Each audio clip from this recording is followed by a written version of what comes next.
राष्ट्रपिता महात्मा गांधी ने जिस स्वायत्त ग्राम स्वराज का स्वप्न देखा था, उसे उस स्तर पर ले जाने के लिए अभी बहुत कुछ किया जाना शेष है।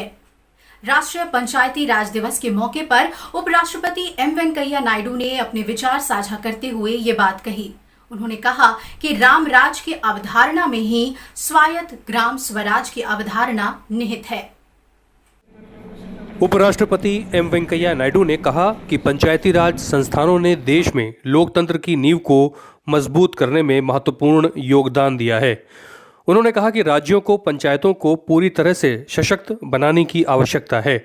उपराष्ट्रपति ने कहा कि पंचायती राज संस्थाएं भारत के विकेंद्रीकृत विकास और नियोजन के लिए आवश्यक माध्यम साबित हुई हैं, फिर भी स्थानीय लोकतांत्रिक संस्था के रूप में उनके सामने अभी भी कई चुनौतियां हैं। उपराष्ट्रपति ने कहा कि राज्यों के लिए यह अनिवार्य है कि वे राज्य वित्त आयोग का गठन करें और एक स्वतंत्र राज्य चुनाव आयोग के माध्यम से हर 5 साल पर पंचायतों के चुनाव कराएं।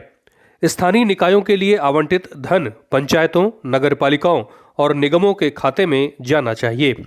इस धन को निकायों द्वारा पारित प्रस्ताव के मुताबिक ही खर्च किया जाना चाहिए, न कि किसी अन्य संस्था या राज्य की विकास एजेंसी के द्वारा।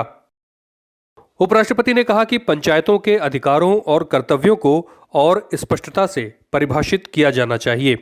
ग्राम पंचायतों में समितियों को महत्व देना जरूरी है। हर स्तर के पंचायत कर्मियों को विभिन्न विषयों पर प्रशिक्षित किया जाना जरूरी है। इससे उनकी कार्यकुशलता बढ़ेगी। ग्राम सभा के सदस्यों को पंचायत की विभिन्न समितियों जैसे शिक्षा या स्वच्छता के लिए समिति में शामिल करने से इन निकायों की कार्यप्रणाली में पारदर्शिता आएगी।